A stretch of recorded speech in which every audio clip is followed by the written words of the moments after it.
এখন যদি কেউ মনে করে হুজুর যখন আল্লাহ কোরআন নাজিল করছে তখন সন্দেহ ছিল না, কিন্তু এত বছর হয়ে গেল এখন ওর মধ্যে কিছু কম বেশি হয়নি। যেরকম তাওরাতের মধ্যে কম বেশি হয়ে গেছে, ইনজিলের মধ্যে কম বেশি হয়ে গেছে, জাবুরের মধ্যে কম বেশি, ওগুলো সবই আল্লাহর কিতাব, কিন্তু বান্দারা ইচ্ছা মতো যেটি কঠিন সেটি সহজ ঢুকেছে, এখানে ইচ্ছা মতো পরিবর্তন করছে। তো কোরআন শরীফ প্রায় 1450 বছর আগে নাজিল হয়েছে, তখন আসলো জালিকাল কিতাব লা রাইবা ফি, তখন কোরআনে কোনো সন্দেহ ছিল না। কিন্তু এত বছর হয়ে গেল, এত আলেম ওলামা, এত সব মুফতি টুফতি, এরা কি 2-4 আয়াত কম বেশি করেনি?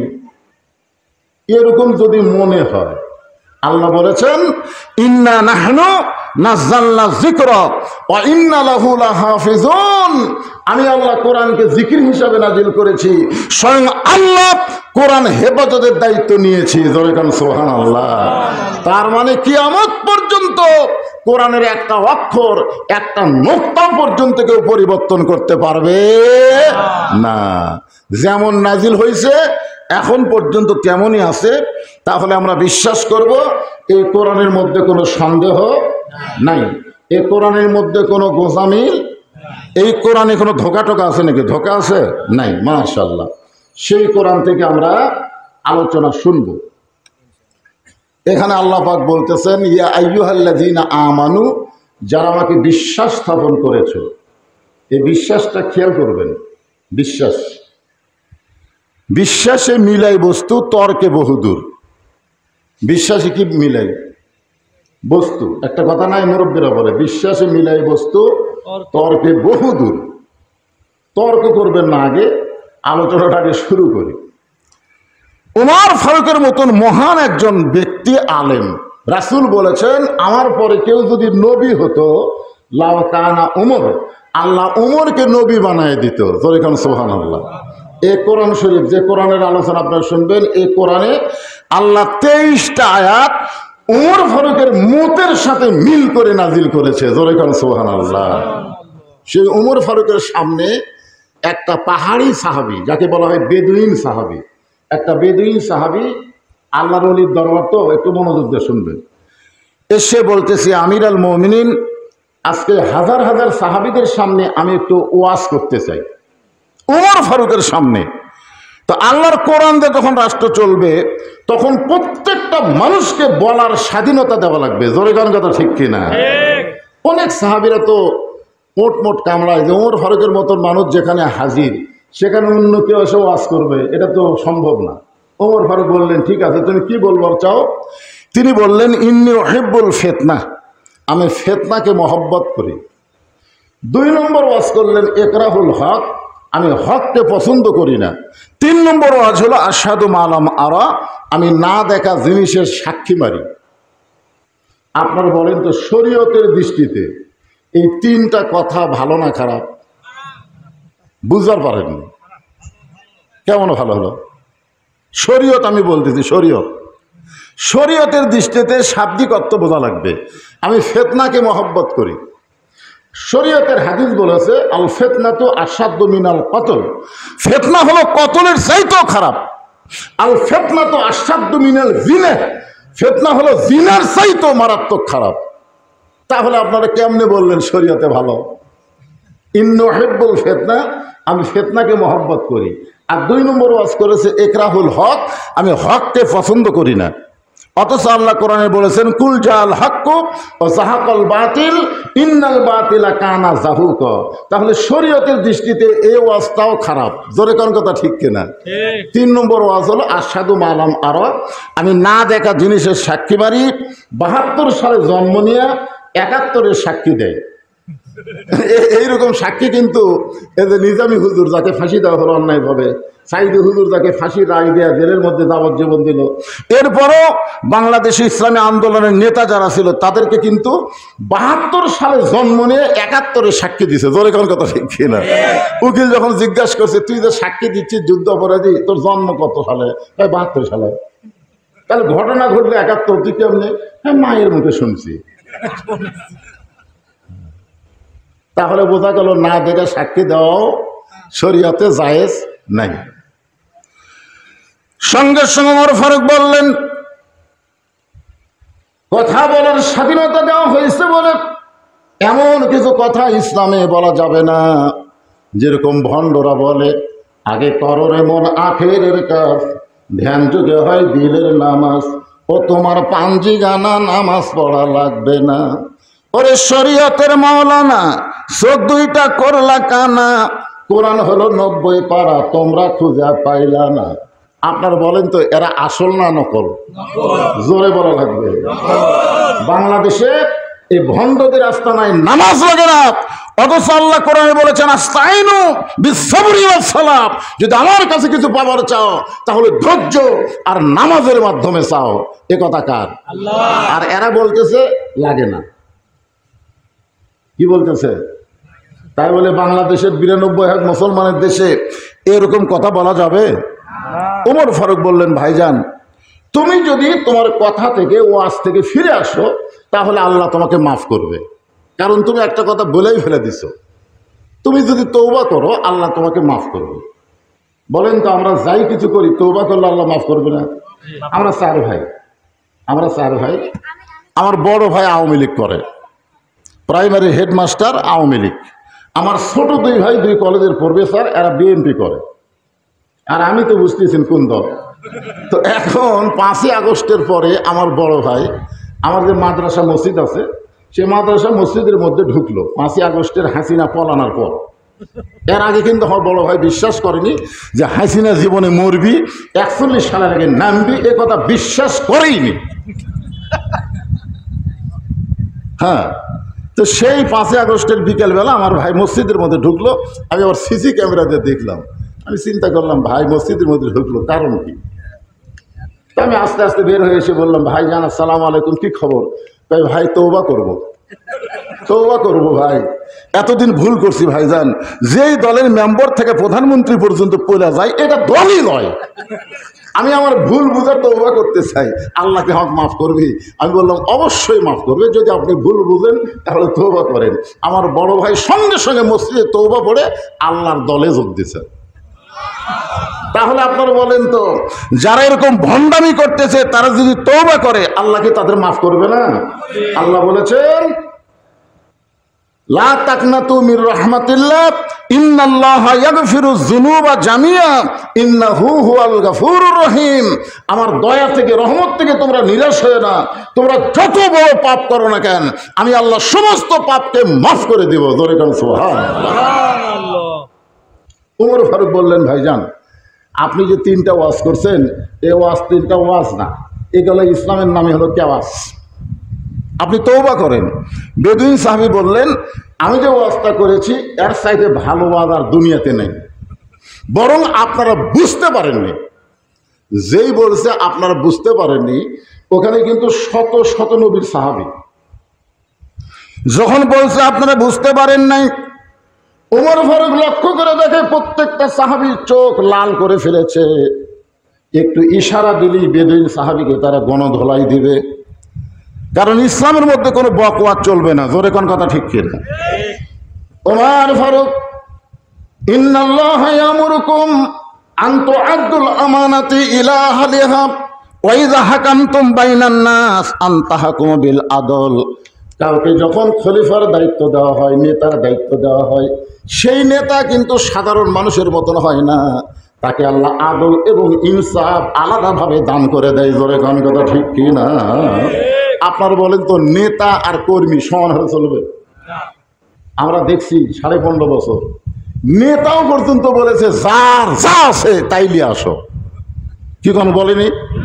তোমরা কি হাত চুরি করে থাকো নাকি? হ্যাঁ, এইরকম কথাও কিন্তু হাসিনা বলেছে। হাই রে সন্ত্রাসী রে! দেখেন, চিন্তা করে দেখেন। ওমর ফারুক লক্ষ্য করে দেখে প্রত্যেকটা সাহাবীর চোখ রক্তের মতো লাল হয়ে গেছে, মানে এক ধর্মী। কিন্তু ইন্নাল্লাহা ইয়ামুরুকুম আন তুআদ্দুল আমানাতি ইলা আহলিহা ওয়া ইযা হাকামতুম বাইনান নাস আন তাহকুমু বিল আদল। ওমর ফারুক আদল ইনসাফের দিকে তাকায়া বেদুইন সাহাবীর হাতটা ধরে নিয়ে গেলেন একটা আবদ্ধ ঘরে, তাকে জনগণের রোষ থেকে বাঁচানোর জন্য বন্দী করে রাখলেন।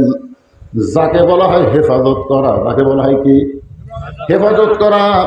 এবং সময় দিলেন, একটা নির্দিষ্ট সময় দিলেন, এর ভিতরে লোকটা যদি তওবা করে তাহলে আবার জনগণের মধ্যে তাকে বের করা হবে। আর যদি তওবা না করে তাহলে ইসলামী শরীয়ত মোতাবেক বিচার করা হবে। এই মনে করে হযরত ওমর লোকটাকে বন্দি করলেন। বন্দি করার পরে সারাদিনের কাজ কাম করে এশার নামাজ আদায় করে হযরত ওমর যখন বাড়িতে গেলেন, সবাই একটু মনোযোগ দিয়ে শুনবেন। এশার নামাজ আদায় করে যখন বাড়িতে গেলেন, বাড়িতে যাওয়ার পরে প্রত্যেকটা মুসলমান আপনার নিয়ত করবেন যে আমি এশার নামাজ না পড়ে রাতের ভাত খাবো না, আর জোহরের নামাজ না পড়ে দুপুরের খাওয়া খাবো না। এরকম নিয়ত করবেন, আগে নামাজ তারপরে খাওয়া। আমার কথা কি বুঝলেন? এরকম নিয়ত করবেন, আগে নামাজ, আগে কি নামাজ তারপরে খাওয়া। আপনারা কয়বার খান? 3 বার খান। আচ্ছা, সকালবেলার ওটা তো খাওয়া না, ওটার নাম হলো নাস্তা। ওটার নাম হলো নাস্তা। খাওয়া হলো দুটো, একটা দুপুরে খাওয়া আর একটা রাত্রে খাওয়া। আপনাকে এই আজ থেকে নিয়ত করবেন আল্লাহর ওলির দরবারে যে আমরা জোহরের নামাজ না পড়ে দুপুরের খাওয়া খাবো না, আর এশার নামাজ না পড়ে রাতের খাওয়া খাবো না। এটা হলো রাসূলের সুন্নাহ। জোরে কোন সুবহানাল্লাহ। ওমর ফারুক এশার নামাজ পড়ে যখন খাবার জন্য বাড়িতে গেলেন, এমন সময় দেখেন দস্তরখানার উপরে খাবার রেডি করে। একটু দূরে বসে ওমর ফারুকের বিবি তাকায় দেখেন, স্বামীর কাছে থাকেন না, কারণ ওমর ফারুক খাইতেন আর খাওয়া শেষ করে 2 হাত তুলে আল্লাহর কাছে দোয়া করতেন। প্রত্যেক দিন খাওয়ার পরে হযরত ওমর বলতেন, আল্লাহ, যে বউটা আমাকে কষ্ট করে রুটি হালুয়া তৈরি করে দেয়, আমার সেই বউটারে নিয়ে আমি জান্নাতে থাকতে চাই। আপনার বলেন তো, ওমর ফারুক দোয়া করে কি আমি জান্নাতে হুর নিয়ে থাকবো না বউ নিয়ে? কথা কয় না। আপনারা কোনোদিন এরকম দোয়া করছেন? আপনার বউ যখন 3-4 তরকারির পাক করে আপনার সামনে খাবার দিল, আপনি তো খালি দোষ ধরার তালে আছেন। কোনোদিন কি দোয়া করছেন? নবী দোয়া করছেন।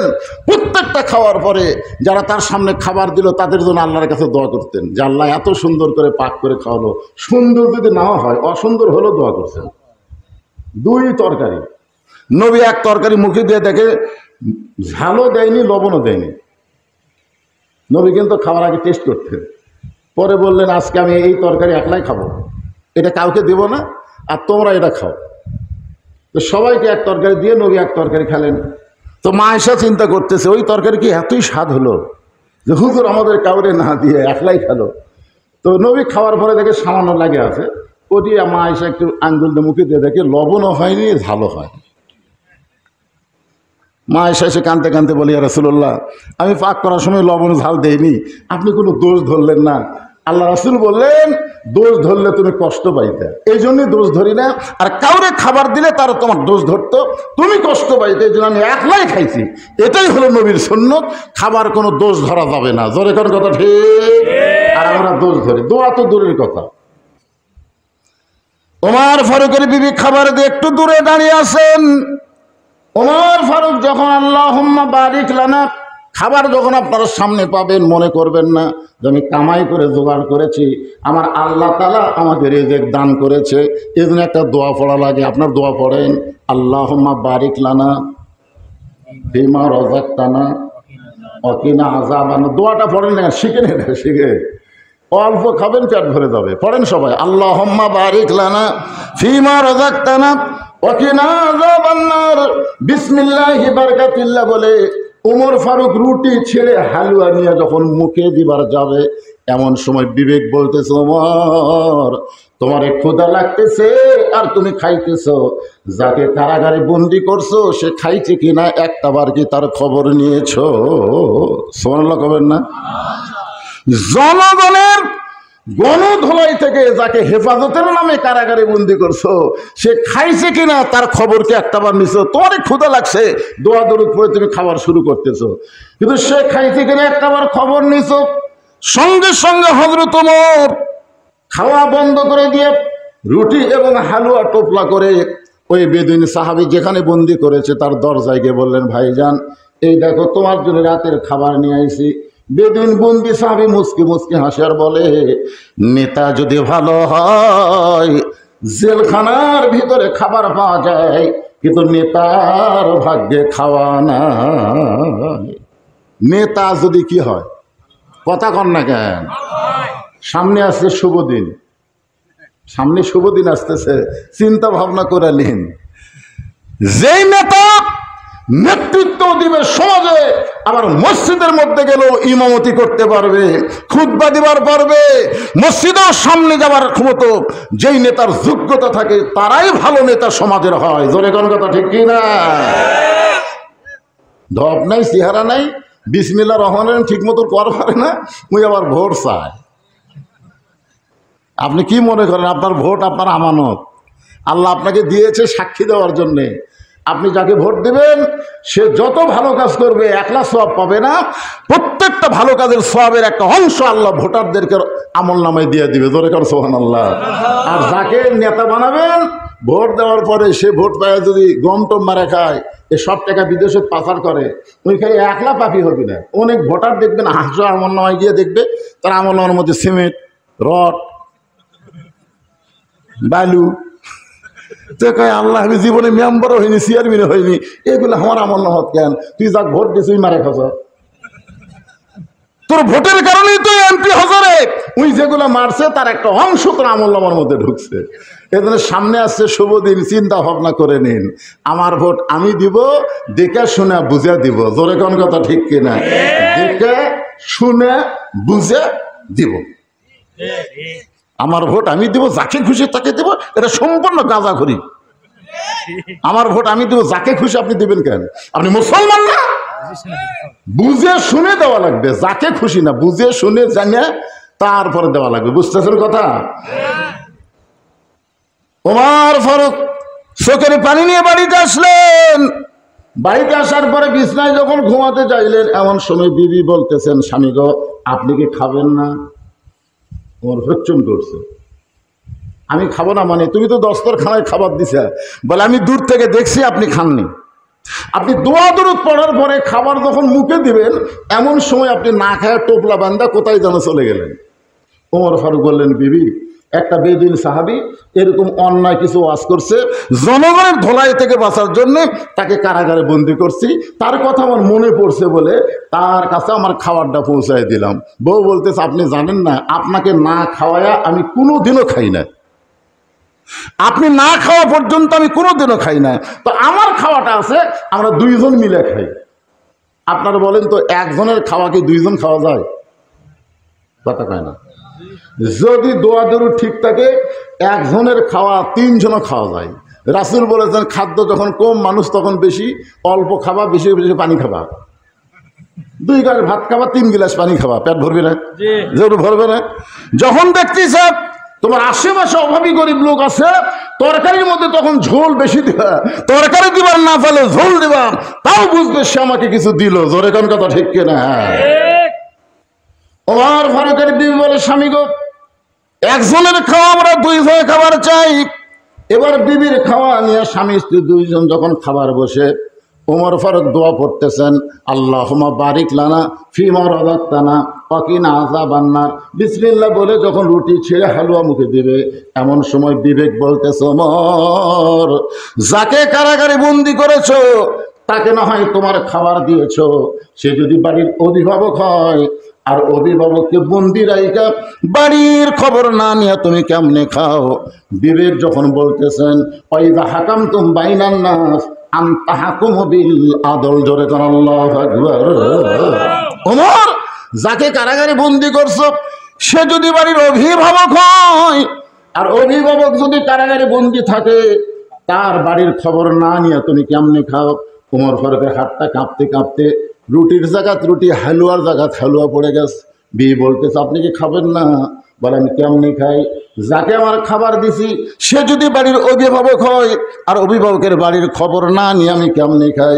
সঙ্গে সঙ্গে ওমর ফারুকের বিবি টোপলা বান্ধে বলতেছে, আপনি যখন খাবেন না আমারও খাওয়ার দরকার নেই, যান আপনাকে আমি ছুটি দিয়ে দিলাম, এই খাবার নিয়ে যাকে কারাগারে বন্দি করছেন তার পরিবারের কাছে খাবার পৌঁছায় দেন। দরে কান সুবহানাল্লাহ।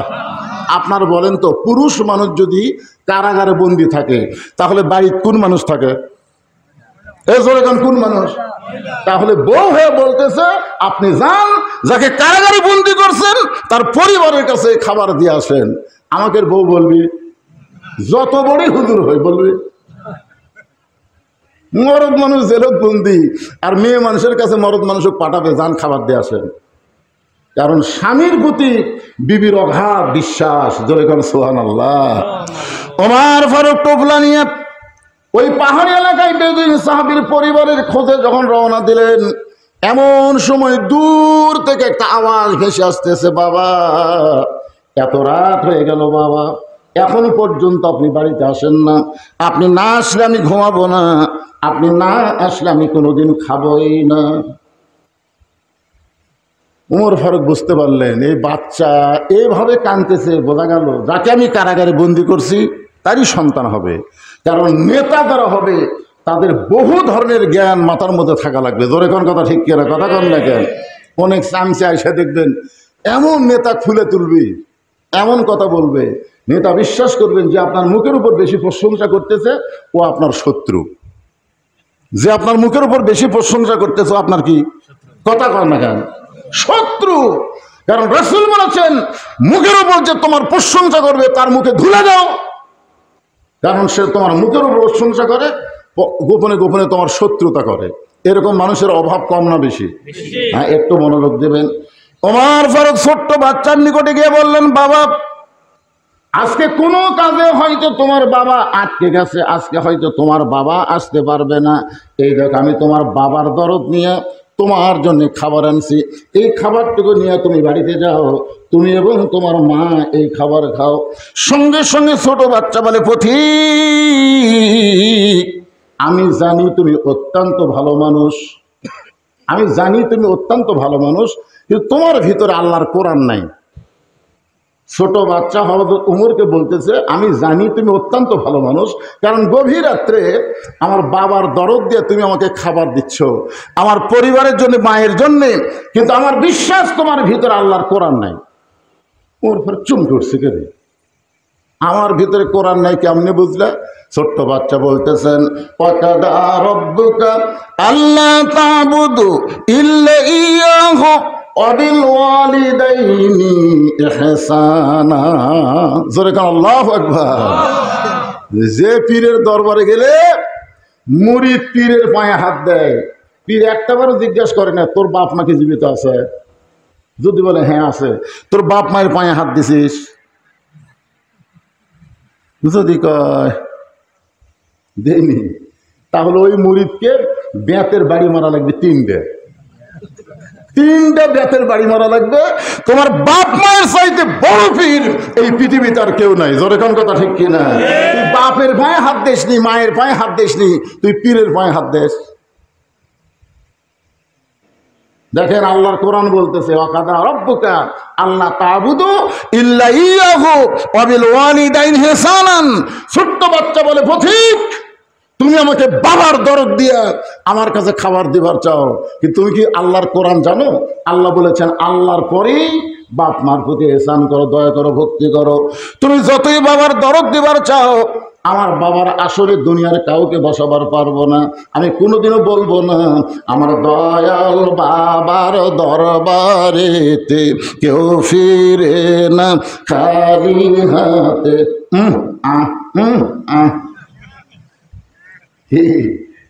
দেখছেন আপনারা, আমার বগুড়া থেকে ট্রাকে ট্রাকে গরু যাচ্ছে, ট্রাকে ট্রাকে গরু যাচ্ছে। জিজ্ঞাসা করা হচ্ছে কোথায় যাচ্ছে? হুজুর দোয়া করবেন, বাবার দরবারে যাচ্ছি। তোর কি বাপ মা নাই? বুড়া বুড়ি আছে হুজুর, বুড়া বুড়ি আছে। বাপ মা বানাছে বুড়া বুড়ি, আর পীর সাহেব বানাছে বাবা। এরকম ভণ্ড আছে না নাই? ছোট্ট বাচ্চা বলতেছে, আমি আমার বাবা ছাড়া দুনিয়ার কাউকে বাবার আসনে জায়গা দিবার চাই না, আমি আমার বাবা ছাড়া খাইও না, কোনোদিন ঘুমাই না। সঙ্গে সঙ্গে হযরত ওমর ওই ছোট্ট বাচ্চাকে কাঁধে করে নিয়ে ওই বেদুইন সাহাবী যেখানে বন্দি করে রাখছে সেই ঘরের দরজায় ছাইড়া দিলেন, কাঁধে করে নিয়ে আইসা ওই ঘরের দরজায় ছাড়িয়ে দিলেন। ছোট্ট বাচ্চা দরজায় গিয়ে তাকায় দেখে ঘরের মধ্যে তার বাবা বন্দি।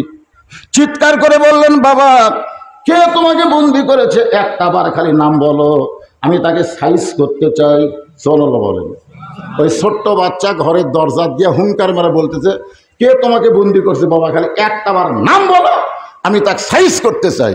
ওমর ফারুক মুচকি মুচকি হাসতেছে। প্রকৃত সন্তান তারাই বাবা বিপদে পড়লে সন্তানের কলিজায় আগুন লাগা যায়। জোরে কোন কথা ঠিক কিনা? এরাই হলো প্রকৃত সন্তান। আজকে ভেজাল সন্তান তারা, বইয়ের বুদ্ধি শোনে যারা। জোরে কোন কথা ঠিক কিনা?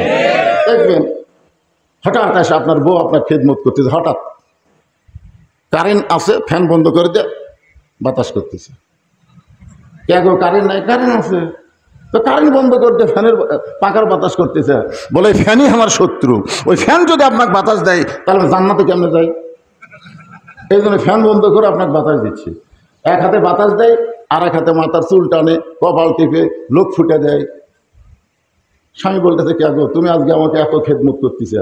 বলে তোমার পায়ের তলে আমার জান্নাত, তোমার খেদমত করাই তো জান্নাত যাওয়ার চাই।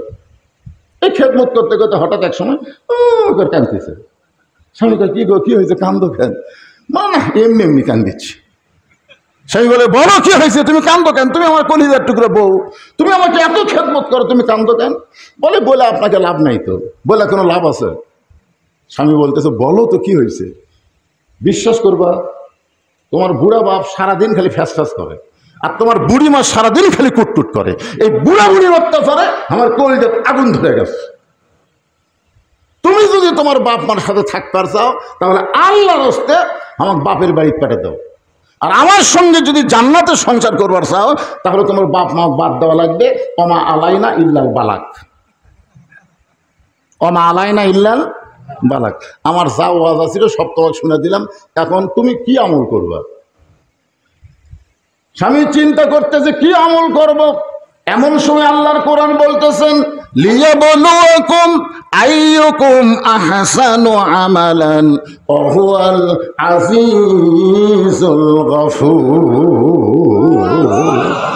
আল্লাহর কোরআন বলতেছে, পাগলা এই সময় সবচাইতে ভালো আমল কর। আহসানু আমালা, সবচাইতে সুন্দর আমল হলো বউ ছাড়া দিলে বউ পাওয়া যাবে, বউ মরে গেলে বউ পাওয়া যাবে।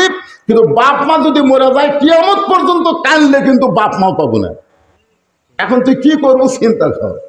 তুই তখন লাভ ধরে বলতেছে, ব্যাগ গোছাও, ব্যাগ গোছাও। বউ কয় কিসের ব্যাগ? তুমি না বাপের বাড়ি যাবার ছেলে, তুমি না কইলা তাহলে আমি বাপের বাড়ি যাবার চাই, ব্যাগ গোছাও, 3 তালাকের গাড়ি করে তোমার বাপের বাড়ি পাঠিয়ে দিচ্ছি। দরকার হলে বউ ছাড়বো, কিন্তু আমার বাপ মাকে আমি এক মুহূর্তের জন্য ছাড়বার পারবো না। সঙ্গে সঙ্গে বউ দৌড়ে এসে পা ধরে বলতেছে, তুমি আসলে আল্লাহর ওলি গো, তুমি আসলে আল্লাহর ওলি, আমি তোমার পরীক্ষা করলাম। এইরকম মেয়ে মানুষ আছে না নাই? দরকার আছে নাই? যখনই দেখবেন আপনার বাপ মার বিরুদ্ধে বলবে, সঙ্গে সঙ্গে আপনি বিশ্বাস করবেন না। যদিও আপনার বাপ মা অন্যায় করে থাকে তারপরেও আপনি বউয়ের হাত ধরে বলবেন, দেখি আমার বাপ মা এরকম কথা বলছে কিনা। হাত ধরে যখন বউকে বাপ মায়ের কাছে নিয়ে যাবার চাবেন, বউ তখন পিছন দিকে টান ফেলবি, পিছন দিকে না, দরকার নেই, দরকার কিসব দরকার নাই। আমার বাপ মার বিরুদ্ধে তুই আমার কাছে বলিস, আর বাপ মার কাছে যাবি না, যাওয়াই লাগবে। ওই সেদিন কান হাত দিয়ে তওবা করবে। আপনার কাছে আপনার বাপ মার বিরুদ্ধে আর জীবনেও বলবো না। জোরে কোন কথা ঠিক কিনা? ওমর ফারুক মুচকি মুচকি হাসতেছে। মুচকি মুচকি হাসার কারণ হলো প্রকৃত সন্তান তারাই বাবা বিপদে থাকলে তাদের কলিজার মধ্যে আগুন ধরে যায়। খালি বলতেছে, বাবা একটা বারের নাম বলো, আমি তাকে সাইজ করবার চাই। সঙ্গে সঙ্গে সঙ্গে সঙ্গে বেদুইন সাহাবী মুখে আঙ্গুল দিছে। চুপ করে, পাগলা যাই আমাকে বন্দি করছে তার নাম শুনলে তুই সাইজ করবো? নামটা খালি বলেই দেখেন। বেদুইন সাহাবী বলতেছে তার নাম হলো হযরত ওমর। যাই আমাকে কারাগারে বন্দি করছে তার নাম হলো হযরত ওমর। সঙ্গে সঙ্গে বাচ্চা এই জেলখানার দরজায় বসে বলতেছে, বাবা ওই মহান ব্যক্তি আপনাকে কারাগারে বন্দি করলো, তাহলে নিশ্চয় আপনি অকাম করছেন। সোনালা বলেন, কিছুক্ষণ আগে কি বলছে, নাম রাখুন। আর যেই নাম বলছে তখন কার পক্ষে গেছে? তখন কার বাপের পক্ষে আছে? ওমরের পক্ষে গিয়ে বলতেছে, মহান ব্যক্তি যখন আপনাকে কারাগারে বন্দি করছে তাহলে নিশ্চয় আপনি অপরাধ করেছেন। আপনারা বলেন তো, নাম শোনার সঙ্গে সঙ্গে ওই বাচ্চাটা ওমরের পক্ষে কেন গেল? ওই বাচ্চা তো ওমরকে চিনে না, যদি ওমরকে চিনতো তাহলে ওমরের কান্দে চড়ে বাবার দরজা পর্যন্ত আসতো না। শুধুমাত্র নামটা শোনার সঙ্গে সঙ্গে বাবার বিপক্ষে ওমরের পক্ষে যাওয়ার কারণ হলো ওই বাচ্চা যখন রাত্রেবেলা ঘুমায় না, তখন বাবা হযরত ওমরের জীবনী শুনে শুনে তাকে ঘুম পাড়াইতো। জোরে কোন সুবহানাল্লাহ। একদিন বলতেছে, পাগল, আল্লাহ আমাদেরকে এমন একটা খলিফা দিছে, যেই খলিফা মেম্বরে বসে ঘোষণা করেছে যে ফোরাতের কুলে একটা কুত্তাও যদি না খায় মরে, হাসরের ময়দানে আল্লাহ ওমরকে ছাড় দেবে না। ছোট বাচ্চার কাছে গল্প শোনাচ্ছে, একদিন গভীর রাত্রে আমাদের খলিফা হযরত ওমর মদিনার অলি গলি ঘুরতেছেন। মদিনার অলি গলি ঘুরতে গিয়ে দেখে তাঁবুর মধ্যে ছোট দুইটা বাচ্চা কাঁদতেছে, মা ক্ষুধা লাগছে, মা ক্ষুধা লাগছে। আর মা বলতেছে, গোস্ত সিদ্ধ হলি তোমাদের খাবার দিব। ওমর ফারুক ঘুরতে ঘুরতে চিন্তা করে, যদি দুম্বার গোস্ত হয় বড় জোর 8 ঘন্টা লাগবে, আর উটের গোস্ত হলে বড় জোর 1 ঘন্টা লাগবে। এত গভীর রাত হয়ে গেল, এখন পর্যন্ত গোস্ত সিদ্ধ হয় না, এটা কেমন মা? ওমর ফারুক তাঁবুর নিকট এসে বললেন, মা, তোমার দুইটা সন্তান ক্ষুধার জ্বালায় বারবার কান্দে, আর তুমি বলে গোস্ত সিদ্ধ হলে খাবার দিবা। এত রাত হয়ে গেল, এখন পর্যন্ত তোমার গোস্ত সিদ্ধ হয় না। মেয়েটা বলতেছে, পথিক, আমার বাড়ি হলো ইয়ামিন দেশে। আমি শুনতে পাইলাম মদিনার খলিফা ওমর অত্যন্ত ভালো মানুষ। মদিনার খলিফার কাছে আমার 2টা এতিম বাচ্চাকে নিয়ে বিকেলবেলায় যাওয়ার চাইছিলাম, কিন্তু এত মানুষের ভিড়, আমি বিকেলবেলা ওমরের দরবারে যাওয়ার পারলাম না। আগামীকাল সকালবেলায় যাওয়ার নিয়ত করে এই তাঁবু টাঙ্গাইয়া আমার 2টা এতিম বাচ্চাকে বুকের মধ্যে নিয়ে আমি ঘুমাবার চাই, কিন্তু আমার 2টা বাচ্চার পেটে এত খিদা লাগছে, এরা খিদার যন্ত্রণায় বারবার যখন কান্না শুরু করেছে, আমি তখন এদেরকে সান্ত্বনা দেওয়ার জন্যে পাতিলে পাথর আর পানি দিয়ে নিচে আগুন জ্বলায় বলতেছি, বাবা, গোস্ত সিদ্ধ হলেই তোমাদের খাবার দিব। আমি মনে করেছি এই যে বারবার সিদ্ধ হলেই খাবার দিব, এটা শুনতে শুনতে আমার বাচ্চা 2টা ঘুমায় যাবে, আর যদি ঘুমায় যায় সকালবেলা ওমরের দরবারে যাব। কিন্তু আমার 2টা বাচ্চার পেটে এত খিদা লাগছে, এদের চোখে ঘুম ধরতেছে না। আজকে রাত এত বড় হয়েছে, আমার মনে হয় আমার সন্তান 2টা সকাল পর্যন্ত বাঁচবে না। সঙ্গে সঙ্গে ওমর ফারুক বলে, মা, তুমি একটু ধৈর্য ধরো, মা, তুমি একটু ধৈর্য ধরো। এক দৌড়ে বাইতুল মালের দরজায় কেমন আসলাম, একটা খাবার বস্তা আমার মাথায় উঠে দে। আসলাম বলে, আমির আল মুমিনিন, আপনি হলেন অর্ধজাহানের খলিফা, আর আমি হইলাম আপনার চাকর, কোথায় বস্তা নেওয়া লাগবে বলেন, হুকুম দেন। ওমর ফারুক বলে, আসলাম রে, একজনের পাপের বোঝা আর একজন মাথায় নেয় না, দে, আমার মাথায় উঠে দে। আসলাম খাবার বস্তা যখন মাথায় তুলে দেয়, ওমর ফারুক মাথায় বস্তা নিয়ে এত করে দৌড়ানো শুরু করেছে পিছন দিক থেকে। আসলাম বলে, আমির আল মুমিনিন, এত বড় বস্তা নিয়ে এত জোরে দৌড় মারলে আপনি পড়ে যাবেন। ওমর ফারুক বলে, আসলাম রে, সময় মতো যদি যাবার না পারি, এই উমরকে জাহান্নামের আগুনে আল্লাহ পুড়ায় ফেলবে।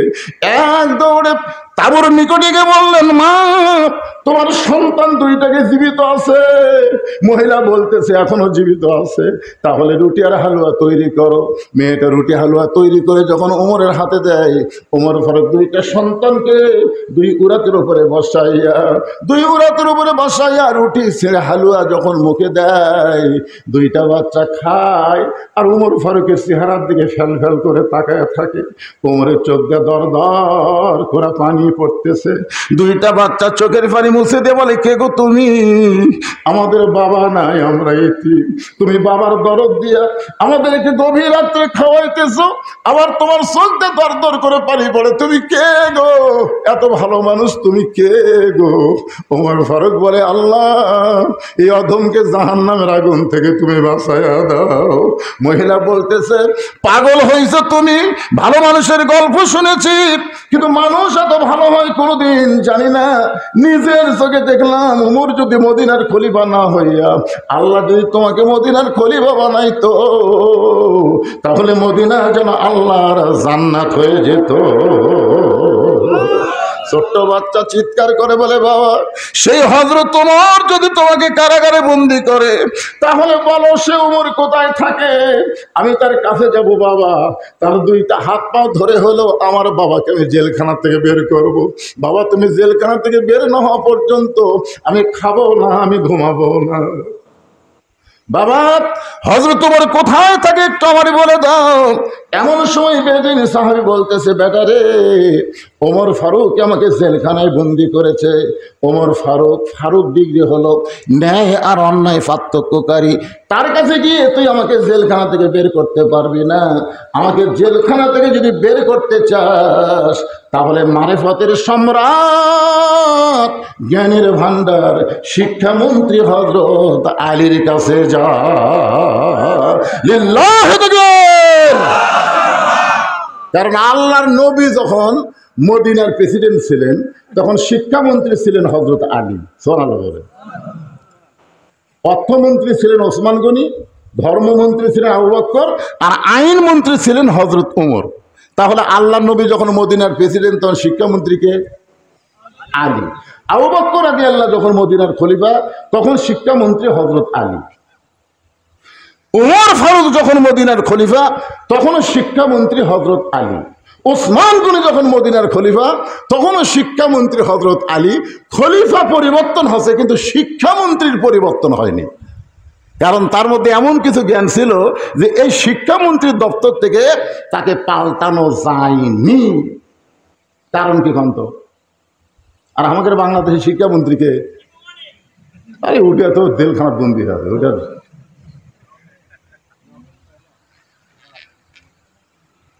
হ্যাঁ, এখনো যে উপদেষ্টার মধ্যে শিক্ষা বিষয়ক উপদেষ্টা যারা আছে এরকে মাথাও ঠিক নেই, এরাও সব আবল তাবল কাম করবে চাচ্ছে। জোরে কোন কথা ঠিক কেনা? আবল তাবল কাজ করবে চাচ্ছে। খালি ইউনূসের মুখের দিকে তাকে আমরা এখনো গরম হচ্ছি না। কারণ ভারত যখন বলেছিল যে আলু বন্ধ করে দিলাম, পেঁয়াজ বন্ধ করে দিলাম, চিনি বন্ধ করে দিলাম, তখন ইউনূস না থাকে অন্য কেউ হলে গালত হাত দিয়ে চিন্তা করত, রে ভারত যদি বন্ধ করে দেয় আমরা খামো কি? ইউনূস তখন বুড়ে আঙ্গুল দেখাচ্ছে। কি ইউনূস কি দেখাচ্ছে? ইউনূস নবীরে খাইল মাছেতে গিলিয়া, ফেরেশতা পাঠাইলেন আল্লাহ ইসমে আজম দিয়া, দমে দমে সে হরদম পড়ে সে ইসমে আজম, মাছেরই উদর হইতে বাঁচাইলা প্রাণ। সবাই বলেন আল্লাহু আল্লাহু, তুমি জানলে জালালুহু, শেষ করা তো যায় না গে তোমার গুণগান। একটা মাছ ইউনূসকে হজম করার পারেনি। আর ভারত তুই যতই ক্ষমতা দেখা আমাকে ইউনূসের কিছুই করতে পারবি না, তোকে বুড়া আঙ্গুল দেখায় সিনত যাবি। জোরে কোন কথা ঠিক কিনা? চলে গেছে সিনত। আপনি জানেন এখন বাংলাদেশকে শক্তিশালী একটা দেশ করার জন্য চীন অস্ত্র দিচ্ছে, তুরস্ক অস্ত্র দিচ্ছে, পাকিস্তান বিমান পাঠাচ্ছে। ভারতের একজন উগ্রপন্থী নেতা বলেছিল বাংলাদেশকে দখল করতে আমাকে 15 মিনিট লাগবে না। আর ইউনূস বলতেছে দখল শব্দ উচ্চারণ কর, ভুল করে যান ভিতরে পাও দেশ না, তোরকে 7 সিস্টার ভাঙ্গে কিন্তু টুকরা টুকরা হয়ে যাবে। মাত্র 15 কিলো রাস্তা, 2টা বোম মারলে ওই 7টা দেশ আমাকে হয়ে যাবে। সুবহানাল্লাহ না? এতে পাকিস্তানের ভারত লাগতেছে, আসলে ভারত কিন্তু লাগবে না। কারণ ভারত জানে পাকিস্তানের খালি পারমাণবিক বোমা নাই, পাকিস্তানের আল্লাহ আছে। আর ভারতের বোমা আছে কিন্তু ভগবানের খাওয়া নেই। কথা ঠিক কিনা? ভগবানের কোনো খাওয়াই নাই। কারণ মুসলমান যুদ্ধ করে মরলে শহীদ, বাঁচলে গেছি। ধরে কথা ঠিক কিনা? আর মালওয়ানের বাচ্চারা মরলে। এই জন্যে হিন্দুরা দেখেন কয়েকদিন আগে বিমান মার বেড়েছে, যেই পাকিস্তানের বিমান থেকে পলে চলে গেছে, বিমানের উপর প্রধানমন্ত্রী বরখাস্ত করছে, পলে ঢুকে। তারপরে আমাকে এক ভাই বলছে, হুজুর গোজাতুল হিন্দ যে রাসূল যে হিন্দুস্তানে যুদ্ধের কথা বলছে সেটা নিয়ে কিছু একটু ওয়াজ করবেন।